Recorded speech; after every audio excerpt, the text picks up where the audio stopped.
taste good. Something as simple as water can taste so good the next day.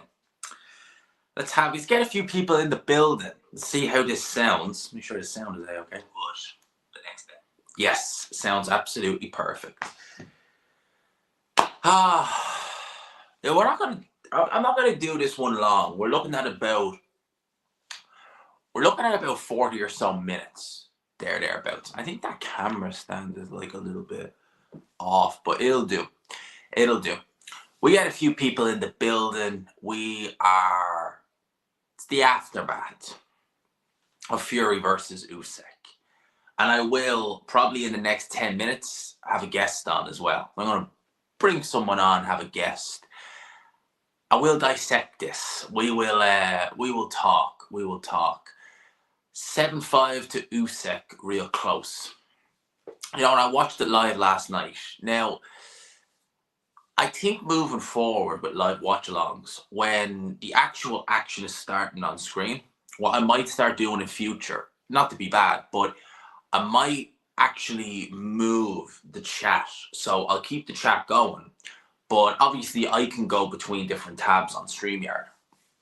Because when you're watching the fight, you're seeing one thing and the chat's telling you this, and then you're telling you this, and you're looking at it kind of like, am I wrong? Or what am I seeing? So for me, I watched it last night and it seemed particularly close. I thought that it could have potentially gone either way. I thought who did the better work that stuck with you more. You could probably say it was Oleksandr Usyk. But by the end, I was kind of like, oh, what way will it go? So this morning I said, you know what? When you watch something back in the cold light of day, it's normally better to, do it then and then give it a good look, dissect it and see what happens. And I have to say, when I watched this fight back, I watched it and I gave the first round to Tyson Fury. The first round is one of those rounds where neither guy grabbed a foothold in that fight. And I'm someone who, I don't like scoring rounds even. And that round right there, I don't do it personally myself. I like to give it to someone. But that round right there, you really could have scored it even, to be honest with you. Round one, if you wanted to. But I don't do that. So I looked at round one and I said, you know what? I'll give it to Tyson Fury. That was who I gave it for. I gave the first round to Tyson Fury. After that, the next round I gave to Fury was round number 5. And then I gave him round number 9 and round number 10. Now, could he maybe have had a share of a round? I personally, no. You maybe could have given him a share around number 4, but even then, that makes it 5-7. So I think that a 4-5-7 to Tyson Fury is valid. It's legit. To Oleksandr Usyk is valid. It's legit. Watching it back, what Fury was doing, and then look, Fury did look better in there, but Oleksandr Usyk looked sharp. He was landing some good shots to head and to body. The AI judge had it very wide. He only had Oleksandr Usyk dropping 2 rounds, I think, in the whole fight, which, if that's any sign of what the AI judges are going to be doing moving forward, I mean, there you go. Maybe we should have more of them. Maybe they aren't corruptible. Maybe they will call it down the middle, because for me, that was wide, way too wide.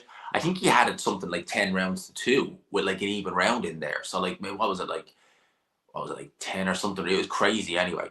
And I was like, right, the AI judge picked the right guy, or he got the right guy. But yeah, that was no. He only gave Fury 2 rounds, the AI judge. Seriously, man, I'm sure Turkey must have sacked the IT guy, where he said that AI judge needed to give Fury, the tall guy, the rounds. That's what he needs to do. AJ, man, I think you were the only one who talked about the dirty tactics. Well, he did, and he did definitely punch to the back of the head. I had to laugh, excuse me, when Tyson Fury joked about... Do you remember when Fury was coming out after Oleksandr Usyk beat Daniel Dubois and saying, look how high he has his shorts up, and Fury had it up to his chest. There was a photo of him in the changing room, and I kid you not, it was not photoshopped, where it was literally up to his chest for this fight. He was clinching non-stop, right? It wasn't like Klitschko clinching, but he was clinching. The very first thing Usyk did was throw a left hand in this fight, and you'll see if Fury tried to literally grab his arm and pull him in. You're not allowed to do that. You're also not allowed to hold your hand out. Like Usyk really should have been having word with the referee over that, because even if you're in the gym as an amateur trainer, they will tell you you are not allowed to just leave your jab hand out like that, right? As I said, it's like a kid. Imagine a little kid is coming at you. You just hold your hand out. You can't move. You can't go any further. That's essentially what he was trying to do, and you're not allowed to do that in boxing. Fury fan boys in meltdown. Oh man, it is. Oh man, they're gone. I'm enjoying the peace and quiet. Now, people, there's 100 people in the building. I'm gonna pin this in the live chat. There you go, right there. Because I'm gonna swap up from my normal mic, which is, I have a better mic for live streaming, but the setup is just, yeah. I'm gonna take this off. Not literally, not the whole top off. I'm gonna mute it real quick.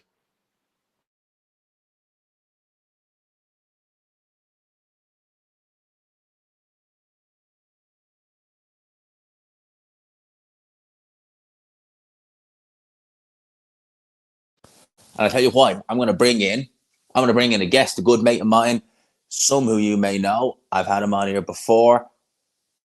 It's big up to base. How are you, man? I'm good, man. Thank you for the invite. It's been a long time. How are you? How's your weekend been? And how are you enjoying London? Well, man, I'm home for Christmas now, but I've been enjoying London. Great, man. I haven't seen you since the 5v5 press conference. That's too long. Yeah. That's too long, man. For those who don't know, I have your channel pinned. 120 people in the building. Please have a look. It's pinned at the top of this chat. A little introduction. A little bit about yourself. Base the kid. Yeah, so I guess a bit like G-Man, I cover boxing, everything, I guess, from the women's stuff to heavyweights. I dabble in and out of whichever, sort of whatever tickles my fancy, so to speak. I don't watch every single thing, but I watch enough so that, if I feel strongly enough about it, it's very hard to challenge me on one of my points that I make. I study some bits, and some other parts I leave to the wayside. But yeah, I think a bit like G-Man, came through this game via Ade, sort of bullying me into creating a channel. I haven't taken off as quickly as the rest, but I've got a loyal fan base, some of which I can already see in the chat. So shout out to you guys. Also a part of another collective called Fight Talk Live. We normally go live on Sundays. So yeah, I'm just busy trying to make the most of this until such a time as I can no longer do it. Hopefully that doesn't happen anytime soon, because we like having Base on here. He adds a lot. Interviews as well, on point. Yeah. Just so you know, you get the more shows than I do.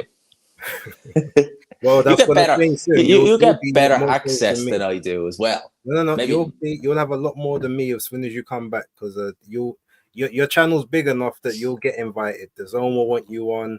You'll get the True Geordie treatment. Except Frank Warren. Well, maybe. Except with Frank Warren. once he joins the Zone, it's like, yeah, see you later, mate. I'm like, what? Yeah, Frank Warren and me.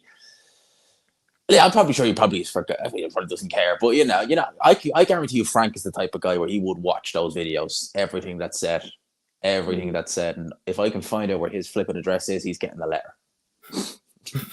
Well, we'll see. We'll see, man. But no, we look forward to it, and obviously in the new year, hopefully we can get some more work together as well, man, and we can get to more of these events. I have you on here because we are going to dissect, and we both did a watch along for Fury versus Usyk. You've done Weekend Wrap. I haven't had a chance to watch it yet, but I will straight after this. So you've got a video on it. Thoughts on last night? Now, before I go into that, I watched it live and I thought it was very close. But upon reflection, 8-4 Usyk. What about yourself? Oh, so we're talking about the main event. I was watching. I was, breaking it down, doing my little commentary as I do on my. I had it 117, 111 to Usyk on the night. I could see that. I genuinely could see that as well, because around like round number one, which really nothing happened, I don't really mind if you give it to Fury or Usyk. So if you talk about a swing round like that, it's plausible that you could have Usyk seriously 9-3. Yeah. I'll tell you that I scored the rounds. Rounds 1 and 2, I scored to Usyk. Round 3, I scored to Fury. 4, I scored to Usyk. 5, I scored to Fury big.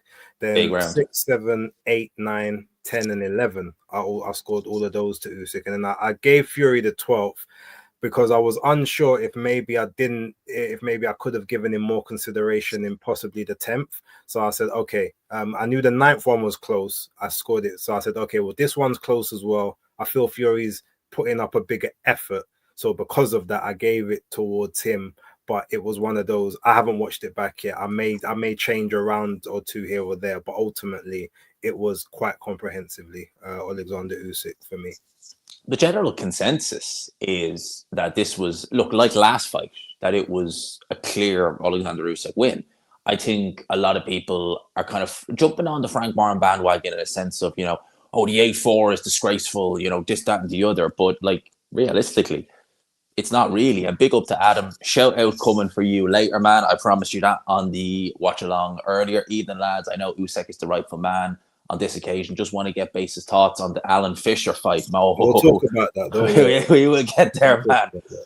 Oh, boy. Do you know what? That was probably the funnest fight of the night.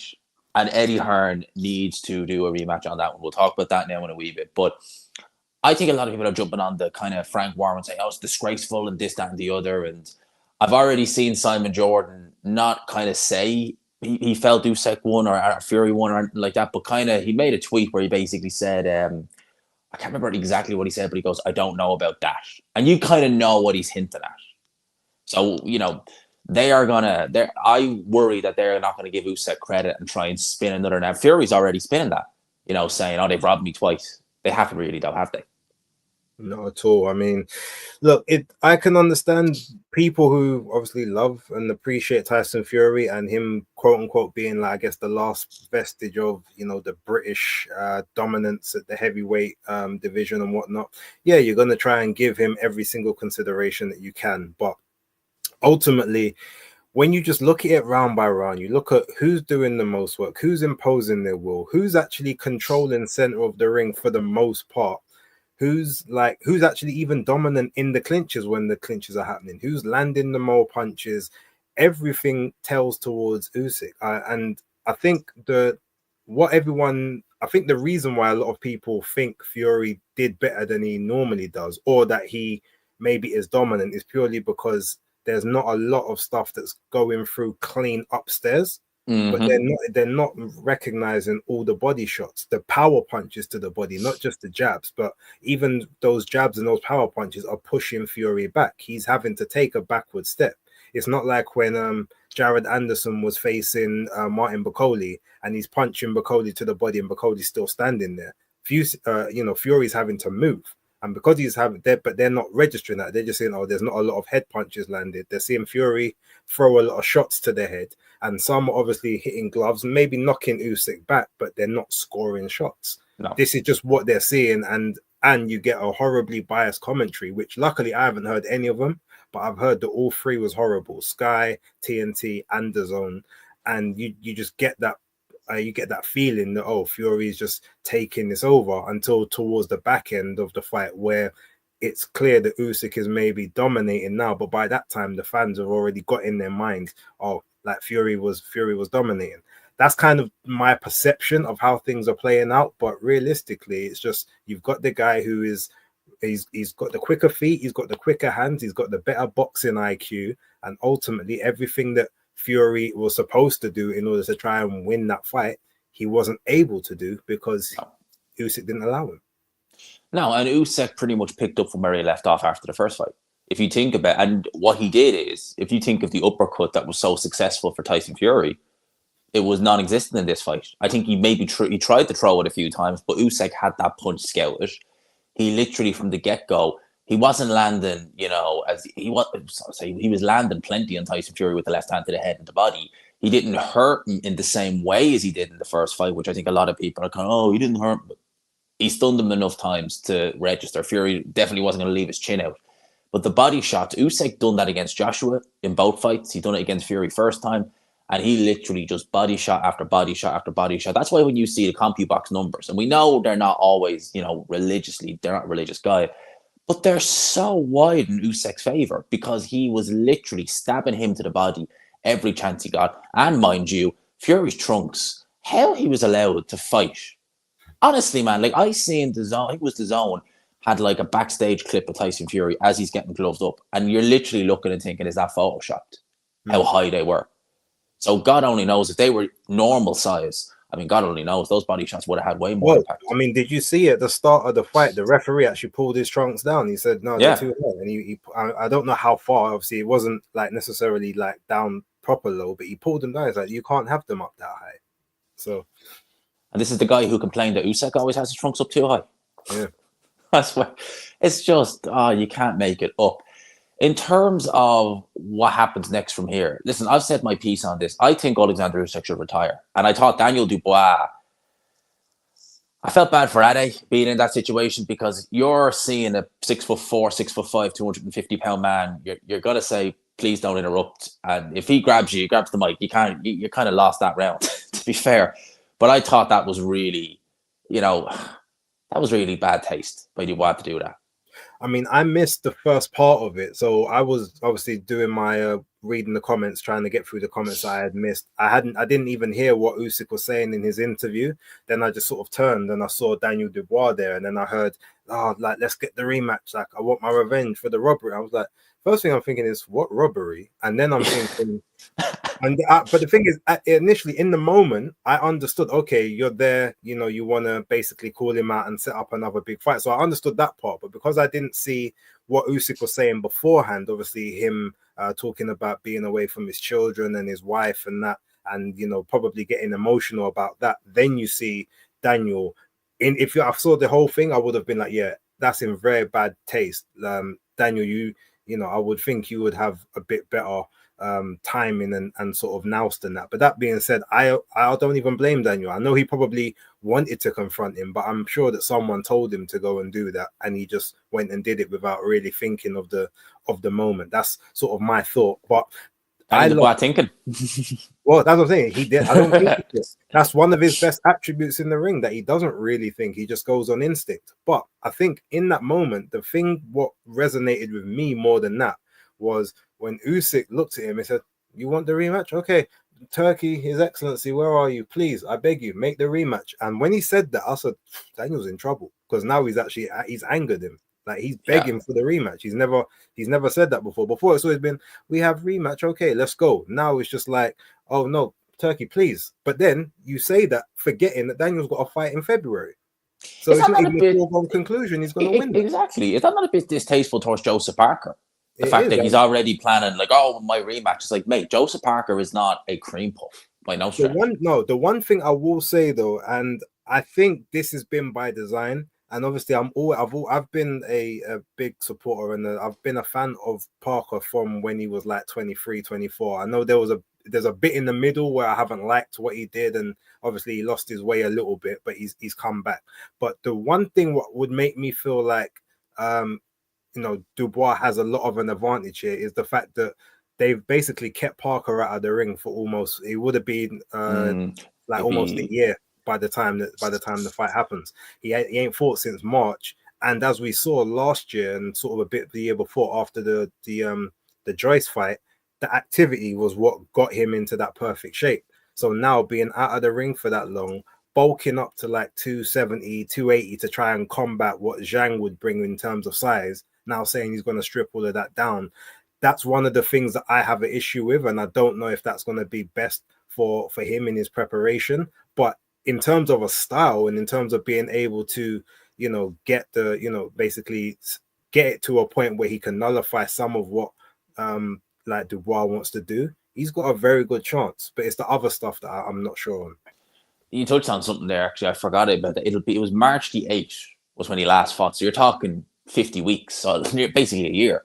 Mm-hmm. And that's a very good point. He lost to Joe Joyce in September. He was back in January, and he was fighting like once every 3-4 months. To go from fighting once every 3-4 months to just no fights for a year, and then in against a 27-year-old heavyweight champion. That's that's active. That fought in September. That's fought. Yeah, who's been just as active as you, but he's staying active.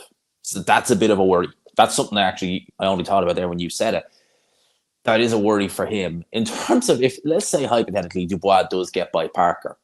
I mean, like, are we forgetting that? I don't know, you and me aren't, but are we forgetting the fact that Usyk barely lost a round in that fight? To me, he didn't lose a round. I still, the thing is, the closest to me you could give him to a round that he lost would obviously be the one with the questionable low blow body shot, borderline, whatever you want to call it. But because that shot wasn't scored, ultimately he still won the rest of that round. He actually hurt Daniel towards the end of that round, had him wobbled on the ropes, had him wobbled the round after that, won the rounds before that, all the way till he stopped him. As well as he actually didn't lose a round. So, I mean, I think Daniel would be better this time because I don't think he will think as much or try to. It won't be thought process with him and Don Charles. I feel like he'll actually just be ingrained in him, but he'll still be prone to the same issues when he can't land, getting caught on the counter and stuff, which is stuff he's not really used to. And it will be a better fight, but yeah, I still think it ends the same way. I think so too. It'll be more competitive. He'll have more moments in there. His confidence has improved a lot since then. And I think Usyk has slowed down a little bit since then. But like, you know, when you just see a style and you're like, you're not beating Usyk with that style. You might, because he's maybe a little bit slower now, you might be able to have a bit more success, but ultimately you're still going to lose. So, you know, I mean, fair play. You want that rematch, but I don't think that's going to go particularly well. In terms of Tyson Fury, you know, he's coming out with this whole, oh, they robbed me, this, that, and the other. There's no rematch clause this time. Yes or no? Does he stick around? And if he does, is it really AJ or bust? I don't think he'll stick around. I don't think he'll take the AJ fight. I think at this point he's like, well, you know, I won this fight twice. They robbed me, but fighting AJ in his mind, I think he's gonna look at, well, AJ ain't got a belt. He's not looked at as number two, like, because at the moment everyone's gonna think Dubois number two. He's the only other one with a belt. He's got the better wins. He beat AJ, so AJ is not number two. I got beat questionably by number one in his mind. Why am I going to give this guy an opportunity to come and be like the best guy in Britain? Everyone still thinks I'm number one. Why would I give him that opportunity? That's how I think that narrative. I think that's how we'll do it. Yeah, they can spin that narrative. Simon Jordan, Gareth A. Davis.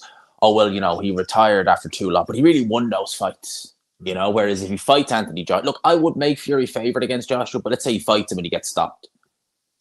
Yeah, you know, that's it. Then you can't say you're the best British heavyweight of this era. You've literally lost that. Then it's going to be interesting because Fury. I know you take everything he says with a grain of salt. Sometimes he says he's retired, sometimes he hasn't. For some reason, I do think we'll see him in the ring next year. In what capacity, I don't know against whom, but I think Turkey will probably look to match him against someone like a Joshua. He'll put enough zeros on that paycheck to make that fight work.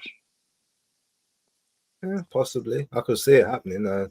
Yeah, suppose. Ray says, I'm done with AJ and Fury. Who cares about past it now? Yeah. It would still sell. That fight would have been maybe Battle of Britain, who's the best in Britain, but they neither can actually claim that now because Daniel is number two. So, and then we have the likes of Moses Atelma on the rise. Yeah, I will talk about the undercard now. I'm very happy they moved Atelma to co-main. And by the way, there's 300 in the building. If you could just smash the like button and check the pinned comment. I want you all to check the pinned comment that I have here. Base the Kids channel. I really want to see his number. Oh, I've already got you a few subscribers. I can see your numbers have already gone up a little bit. Oh, appreciate it. Thank you. Let's keep it going. Like if I can get Base to 1,800, then I'll sleep soundly tonight. Or past it, 1,900 ideally. But let's see what we can do. I'm hoping. But Atelma was co-main. I was glad they made him co-main. Look, I expected him to win by knockout, but mate, I got a bit of a shock when I seen that. That was impressive. A little bit too fleshy for my liking, though. You think? Yeah, I mean, I think 240 is a perfect weight for him, especially now. Like, but that being said, if he feels like this might be the weight he's gonna be for the rest of his career, So he starts there and then sort of stays, but he builds into that weight just naturally.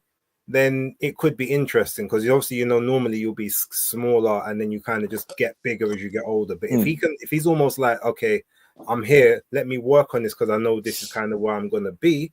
That's an interesting point. Plus, also, let's be honest, because the heavyweights, they need to kind of be a bit fleshy because that's where they get the stores, or you know, the fat stores is where they get the energy from. When you're too ripped and too lean, gas out a lot more. So when you've got a little bit more, hence like Tyson, a lot of the time people talk about his engine, it's because there's a lot of fats and sugars that the body can draw from. So yeah, a little bit fleshy is sort of the perfect for me, like sort of the perfect frame, but just not like, you know, grotesquely overweight. Well, in terms of it, he still moved very quickly. Like the movement, the fluidity was still there. The hand speed was still there. And the punching power, I mean, honestly, mate, the kid doesn't turn 20, I think, until the end of the year. And like, I really don't know. I think the sky's the limit for this kid. I really do. I mean, no, the thing is, I agree, but I must be remiss if I don't mention, as great as the performance was yesterday, that is a Dempsey McKean that's been out of the ring for almost 16 months. He hasn't fought since what was it, August of last year, against Hergovich. No opportunities, so no, you know, being in sparring, but ain't had no fight since then. And also the first shot that took him down, even though it wasn't Moses' fault, it was an illegal back of the head punch. It wasn't top of the head, it wasn't, you know, equilibrium, it was like back of the head. So that obviously is gonna scramble anyone. But I thought it would happen. I just thought it would happen about 2 or 3 rounds later. And then I thought Dempsey might weather a first storm, but then get caught in a second one. But yeah, I mean, Moses is like, I want to get this main event up and running. He did us all a favor, so you got to thank him. He absolutely. We were done and all by a little after 11 o'clock, so we were all happy about that. I think he's a phenomenal talent. I really, truly do. It kind of amazes me that, and we're going into the part that people really want now. It amazed me when people compared him to Johnny Fisher, and I was like, just no. Now, I've been, some would say, overtly harsh on Dave Allen in the past on his performances, but boy, did he turn up last night. Boy, was that a fun scrap. Boy, was that controversial at the same time. What did you think of that? Yeah, I mean, look, I won't make any secret of the fact of I was not in agreement with that fight being on the card. I didn't have an issue with the fight itself, but I didn't think that was worthy to be on a Riyadh season card. Dave Allen didn't deserve to be on the Riyadh season, and Johnny Fisher hadn't done anything enough to be there. To be honest, neither had Moses, but Moses had been on a higher trajectory, and you know, so I felt okay, I can understand that one. Plus, he's taken a step up against someone that you could say has legitimately fought at the world level. Whereas, you know, with Dave Allen's a bit different. Obviously, he hasn't lived the life, hasn't been interested, all that sort of stuff. So with all of that, I was like, yeah, I didn't have any issues with. I didn't really like the fight. When I started watching it, I thought, okay, well, look, it's here. I'm just going to accept it for where it is. It's not going to be a technical masterpiece. Hopefully, it's just going to be 2 guys knocking 7 bells out of each other. Someone's going to hit the deck. Someone's going to go down. Now, I thought I didn't make an overall prediction on my video because I was in, you know, it was basically me protesting against the fight. But I did say, and you know, if a Dave Allen with any semblance of ambition or even motivation turns up, he's supposed to beat Johnny Fisher easily, and that's kind of what I saw. The first 4 rounds, he basically just soaked up damage, and initially I thought, okay, well, I know that you can take a punch, but do you really need to take this much? I can see something wearing down, but he was complaining about the low blows, and there was one time he complained about a low blow, and Johnny Fisher like rushed him as he was turning to the ref, like, yo, could you not see that? And the ref didn't do anything. But then in that 5th round, if you notice, and this kind of makes me feel as if Dave Allen was almost carrying the fight, because in that 5th round, he got caught with another low blow. He got angry. You saw his face change. All of a sudden, short left hook on the inside, boom. And then it was literally like that. Yeah, literally like that. And then even after that, you can see him. He's constantly talking to Fisher, like, all right. It's almost like, hands up. All right, shoot then. and it was almost like he's coaching him through what to do next. Even though he still thought, okay, I can win this. He can take the loss, but he can learn from it. And then obviously he gave up that very last round. So I had it five rounds apiece. Obviously, I had Allen winning, but I haven't watched it back to see if there was maybe one other round where Fisher was maybe just doing enough. Like maybe he just landed a bit more because Allen was like he was looking for power punches, but he wasn't really working as much. And maybe in that round, he just got the consideration from the judges. I haven't looked back to see it, but in my mind, on what I saw, even though I wasn't directly scoring the fight, I do think Dave Allen won that fight, and I think he did. I won't say he got robbed, but it was a very dubious decision from my first initial impressions. That was my initial impression as well. You touched on something there that was interesting. There was times in that fight as well. You were saying Zombo's instructing Johnny Fisher. There was times in that fight, excuse me, after round 5, where Johnny Fisher positioned himself in such a way that he literally was giving Dave Allen a free headshot, and instead of throwing the headshot, he threw a body shot. And I was kind of like, mate, like genuinely, like you are literally in punching range, free right hand headshot. You could win by knockout.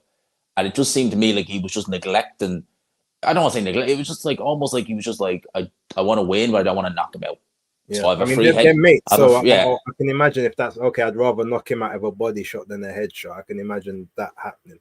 That's literally what it seemed like to me, because there was one moment, I think it was round number 6, where Fisher, he kneeled down, he got back up, and I think Allen hit him with like a kind of little hook on the side of the head, and he just kind of stood there, hands down, and I'm like, oh, right hand's over, and Allen threw a right hook to the body instead, and I was like, nah, man, literally, you had a free right hand there. Why didn't you throw it? So I think there is a little bit of what you said there as well. I'll just read this super chat out from Ray here. A quick question for you guys. Do you think the Fury that beat Vladimir back in the day would have beaten Usyk if he was the same?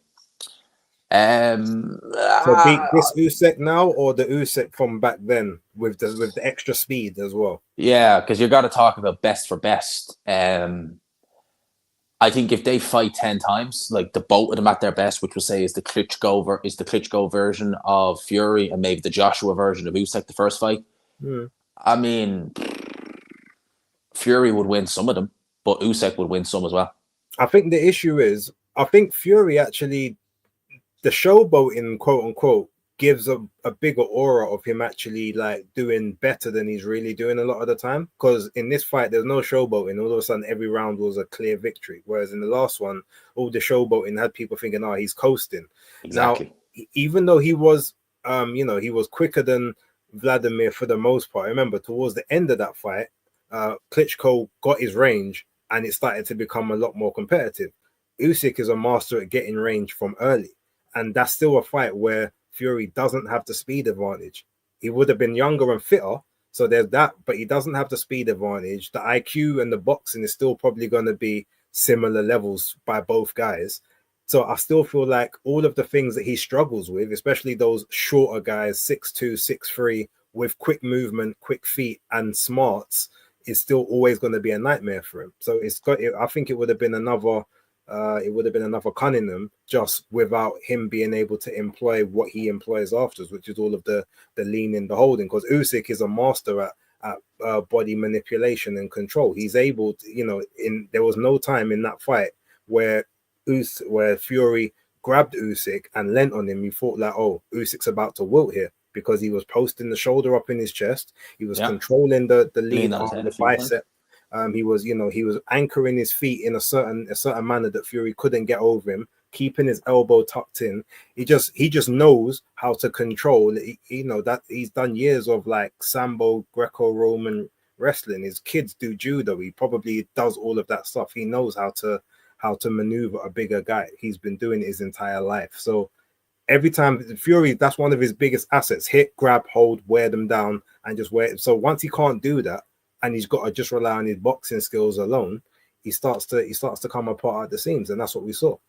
And if you think about it like this, people say, oh, we better stamina back then. That Klitschko fight was fought at a snail's pace. You could go 12 rounds and keep your legs doing that. If you had Usyk coming, as he would say, I will not leave you alone, even a younger Fury would get tired and lose his shape. So the one thing I will say about Fury, the one adjustment he did make in this fight, which prevented him from getting caught too many times with that left cross was he did keep the right hand glued to his to his cheek, but then basically Usyk was like, okay, cool, so I'm going to hit you with the lead right hand instead. Yeah, he had it the right hook. He just didn't have enough torque on that one from the angles he was throwing it, but that was just the adjustment he made to try and get Fury to focus on the other side so he could come over the top. But I feel that because he knew, I think he thought, okay, because this worked before, I want to condition Fury for this shot. But because he was conditioning him for it, he never got a chance to catch him by surprise like he did in the first one, because Fury was always anticipating the shot was about to come. I think the only kind of time I could really say he did seem to stun him was probably near that. Literally, remember the last exchange in the 12th round? That's the only time where you could actually kind of look and go, oh, maybe he stunned him a little bit there. But other than that, I mean, Fury took the left hands. He took the sting out of a lot of those left hands very, very well. And Usyk's not known as a right hooker. He's really not. I mean, you could probably count. I know Bellew, that was a right hook that he knocked him out with, but very seldom you see him really. No, it was a left. Was it left? Yeah. Oh, yeah, right. Was. He stabbed him. Oh, yeah, right. He stabbed him with the right, then hit him with the left. Yeah. Yes, he's not really known for the right hook, is Oleksandr Usyk.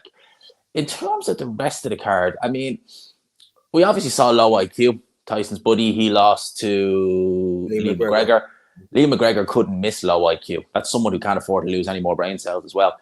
But Lee McGregor, I thought he looked brilliant at bantamweight. He clearly, but it doesn't seem like he has the biggest punch at 126. I fear for him at that weight.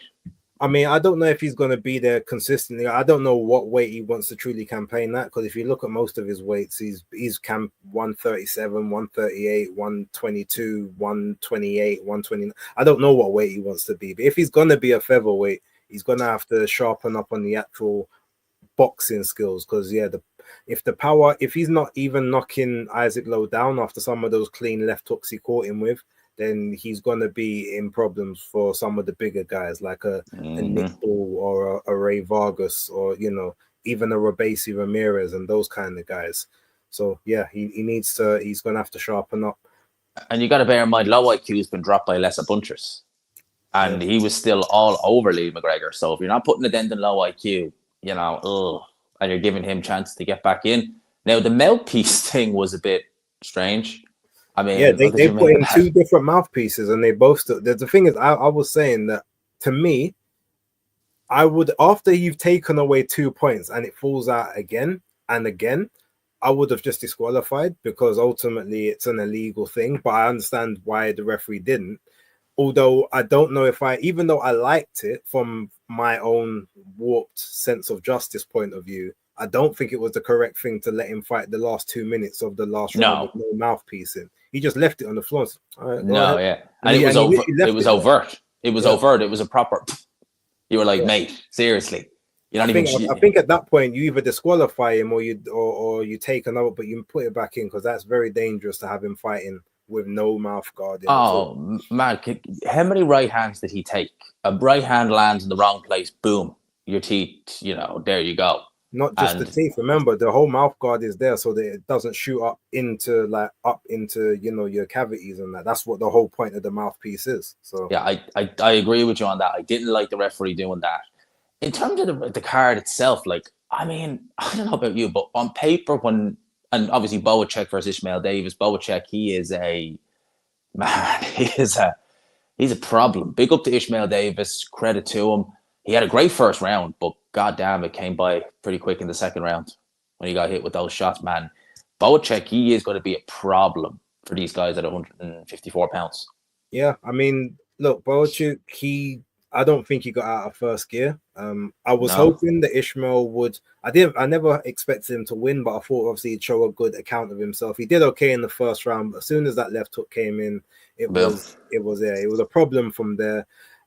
The one I don't like, the constant switching.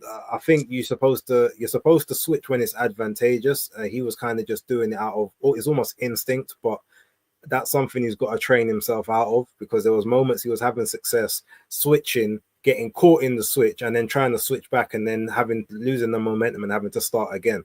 And then he tried to go on the inside to negate some of the power from the straight shots, but then was getting caught with the hard shots on the inside. He just didn't really have any answers. Now they called it a final eliminator. for Boachuk for the WBC, but for my money, as I think that he needs to fight again.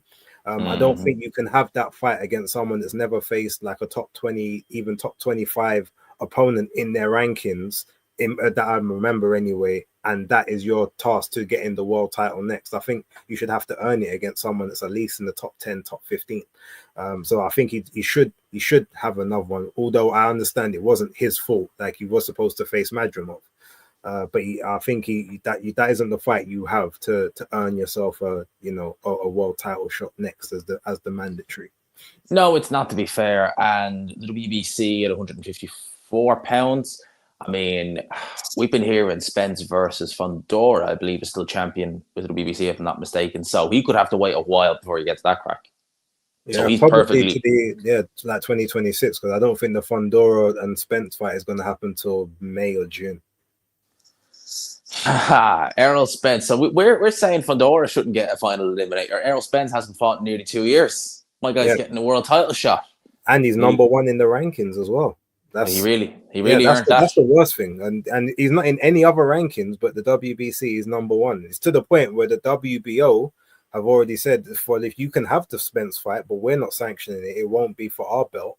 And but to me, they should go one step further. If you have that fight, you can do so. But as he's not ranked by us, we will strip you of the title, because we already called the mandatory. But having said that, they won't do that, because Crawford is the one that said he'll allow him to have another fight before he is due to take on the mandatory task. So they don't really have that recourse, but they've just said our belt won't be on the line for this fight. It's absolutely crazy. It's always the WBC. It's just absolutely crazy the way they do that.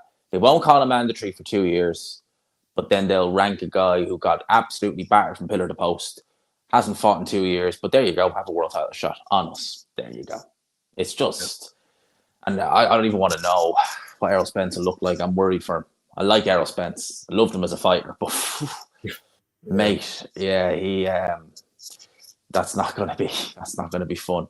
In terms of 2024, like, we were meant to have a new fighting on, not tomorrow, on Tuesday. Unfortunately, that's not happening. It's going to happen in January instead. So pretty much, I think there's a New Year's Eve show in Japan, but other than that, we're pretty much done for the year. Yeah. What's been the highlight of the year this year? We'll finish it with that. What's been the highlight for this year? What are you looking forward to next year? I know we don't have much announced, but I think next year they're going to go full steam ahead with the Saudi shows. Yeah, I'm trying to think. I think maybe my highlight was Usyk finally getting the undisputed, and obviously proving that he is the number one guy in the division, clearing out cruiserweight, clearing out heavyweight, and obviously now cementing that. I think Better Be Even Bivol was an amazing fight to watch. I think that was one of the best fights of the year for anyone that really truly values and appreciates boxing. It was a fight that was super tactical, but it was never like a boring fight. It was highly entertaining as well. You was always on the edge of your seat watching it. To me, I think those were my two highlights. That's what I would say. And in terms of 2025, the rematch, I think, is going to be one of my highlights early. But I'm also I am looking forward to Benavidez versus Morrell. So am I. The PBC, they do very few things right, but sometimes when they do something right, they do it very good. I'm looking forward to that. I think my highlight for this year, the three highlights for me, and I will read this now in 1 sec. Mr. Joe Stunner, boxing in the building. Big up to you, my man. I would say I agree. Usyk becoming undisputed champion. Beterbiev Bivol as well. Although I didn't necessarily agree with how he did it last night, I think Dubois going in there against Anthony Joshua. And look, I dealt with him. A lot of us dealt with him. And to perform like that fight right there, it shocked me. It genuinely shocked me. That was one of my highlights for the year. Just seeing the kind of real coming of age of Daniel Dubois. Are you not entertained? I was. And next year, I think the Saudi shows are going to be full steam ahead. I know a lot of people are saying they don't necessarily like it in a sense of it's going to mean that the zone have a bit more of a monopoly. But the fact that we're hearing Bob Arum is going to be on there, Frank Warren, we know is going to be on there. it means that they're going to have more probably UK shows. So I'm looking forward to seeing, because like we've had some good shows in the UK this year, but for the most part, it's been reserved for Saudi. I think we'll get more Saudi shows, but we're also going to get more good shows, solid UK shows. And that's what I'm really looking forward to. Obviously, being UK based like yourself, I want to get to as many as I can. And, sometimes you do look at a show, and for me, I think like maybe a train ride to Birmingham, maybe a train ride to Bournemouth or somewhere in London, and you're like, or Wembley, miles away from me. And you're just kind of like, is it worth it for the show that it is? I think next year there won't be any, is it worth it? It'll be, it's worth it. Yeah. Well, funny enough, I think if you look at it city by city, I think the city that normally has the best shows pound for pound at the minute is normally the Birmingham shows. It's not necessarily like big names on a lot of them, but every show seems to have fights that deliver the entire way through, apart from maybe the before the bell stuff. But most people aren't there for that. But the fights that are actually on the card seem to be very, very competitive, very fun fights. And yeah, I think they're actually taking, like I said, in terms of the pound for pound, I think the Birmingham is currently taking center stage, or at least that Midlands area of having the best fight cards. And then obviously I think London comes second, and then maybe like Sheffield and Manchester probably battling it out for third place. I haven't been to Birmingham yet. You'll enjoy the Birmingham cards. They're very relaxed, very loose. Well, that's nice, because any card I've ever been to in London has always been a little bit on the, it's been all right. But it'd be nice to see different parts of the UK. I'm looking forward to that Belfast show the Zone have coming up as well. I'm probably going to go over for that. One of them. Yeah. That's one of the last shows where you've got Queensbury and Matchroom doing a show on the same day. Because I think Queensbury are doing a show in Bournemouth. I'll take Crocker versus Donovan any day of the week. Big up to Joe Stoney. He says the only way you could give Fisher the win over Allen is if you take the whole notion of punch effectiveness out of scoring. Man, you could not give him that fight. I mean, it's not like we could say, right, no, say 5 rounds apiece, 1-10-8 round means a close fight. But you're not talking about any swing rounds. It's like every round each guy won. You really can't argue. Well, again, I have to say, because I wasn't really paying super attention, I was just kind of going off a general feel. There could have been a round between round maybe 7 and 9 that Fisher may have just edged it, but it didn't look that way, because I still feel like the effective stuff was coming from Allen, but there could have been a potential. So I have to watch that back just to see if I can see where they found 6 rounds to give Fisher, because I could only find 5 when I was kind of just watching from a periphery. That's being very, very, very. I wonder what the AI judge scored. I don't think he was scoring. It would have been nice to see if they had him down on that fight. I reckon Frank Warren is sending a letter to that AI judge, threatening to sue him for that scorecard. I wouldn't even rule that out, man. Well, Frank Warren. That destroys his notion of it being a close fight, or that Fury won. If the unimpartial, unless he's going to say it was programmed by Saudi officials or something, or Ukraine officials. Yeah, they showed him like footage of Ukraine. There you go. Yeah, they gave it to him because of the conflict. He's AI. Yeah, he's a Ukrainian AI. There you go. No, the AI thing, man. I am a bit wary about that. But doing the AI for future fights, but look, I mean, he had the right guy winning, albeit way like mad wide. But fair enough. Let's see how that goes. I've always said, if you want to try something, try it out on a lower card, as in like do it on it before the bell or something like that, because at least then it's not going to have any bearing. Doing it for a main event is kind of a big main event. You're kind of like, no. What if it goes belly up?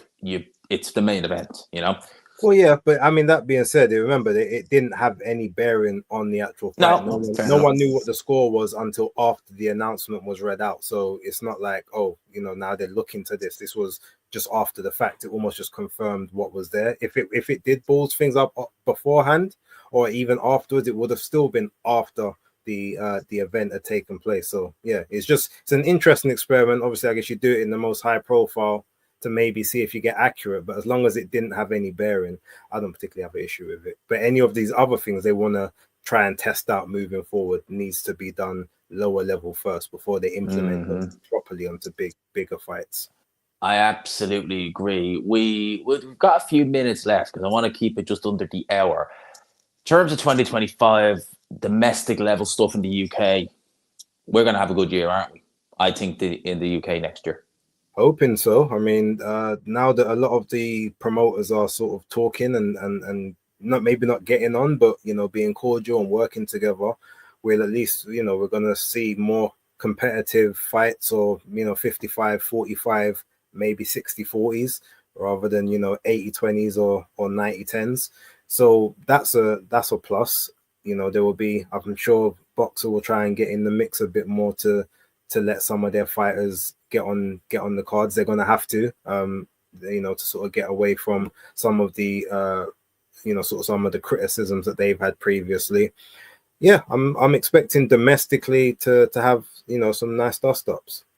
Benchlam's deal with Sky ends next year, does it not? I believe so. I'm not sure when, but I think it does around April time. Are we thinking the zone bound? I don't know. I mean, quite possibly. That will just give the people more stuff to moan about, having everything on one platform. But I wouldn't mind it.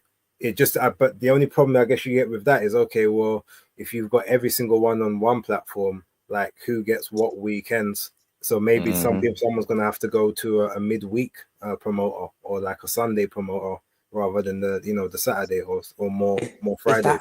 Is that not a bad thing? I don't mind it. I love a Sunday show. Like Dylan White's show he did last Sunday. That was a fun fight. That was a real fun fight. That was fine. I love being able to kind of sit down on a Sunday evening, chill, watch the boxing, watch Dylan White go. And, I'm happy Saturday night show, Sunday night, Friday fight night back. As far as I'm concerned, man, that's not a bad thing.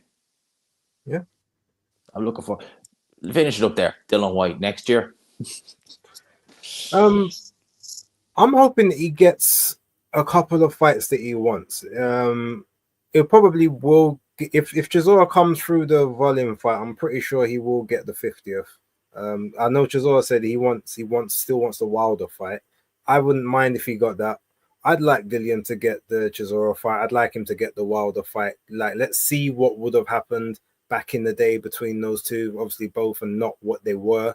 But I will always respect the fact that Dillian will take any challenge. Like, whether or not he's faded now compared to what he was, cool. That's not really up for discussion. He's an older guy. That's what happens when you get older. He's had some wear and tear, but he's always up for a scrap. And even if it's Tete level guys, if he's going to be in competitive level fights with whoever he's in the ring with, I'm all for it. Oh, definitely. Apparently, Dylan White and Ebenezer Tete are the same age. And Utah Tyson Fury spoofed about things. Mate, it's been an absolute blast having you on. I'll chat to you in a wee bit backstage. But before we finish up, man, one last plug. There's over 200 in the building. How many we got? We want to get Base's channel. We want to get the growth on Base's channel. So his channel is linked. It's pinned at the top. Base the Kid. All one word on YouTube. News, reviews, interviews, previews, pretty much everything we do here, just with a different presenter and an absolutely brilliant one, mind you. Base the Kid. I want to get him as close as we can, as fast as we can to 2K subs. So, Base, I'm leaving it to you. You can talk us out, and you can big yourself up as well, of course. No, look, ladies and gentlemen, there's, like I said before, thank you very much for having me. It's always a pleasure to come on and chat with you. We keep in touch behind the scenes. We do quite, we do good content when we do speak. Like I said, both sort of derived from the Ade tree, so it's always been good to sort of keep that relationship there. Thank you to your audience. Anyone who is interested, does want to check the stuff out. Obviously, if you don't like it, you feel free to unsubscribe. I'm quite comfortable with that. You can make your choices. You're not going to like everything I say, but everything I say is honest to me. I very rarely backtrack on things that I say if I've done the research and I believe it. And yeah, just if you like it, keep an eye out and give it a chance, and let me know your feedback. Whatever, if you want to drown me out in the comments, which I've seen before. Some people from your channel have come before and done that. It's all good. Like, the engagement's there. I'm here to be held accountable to whatever I say, whether you like it or you don't. So, check it out, and thank you again for your time. Man, it's been a pleasure having you on.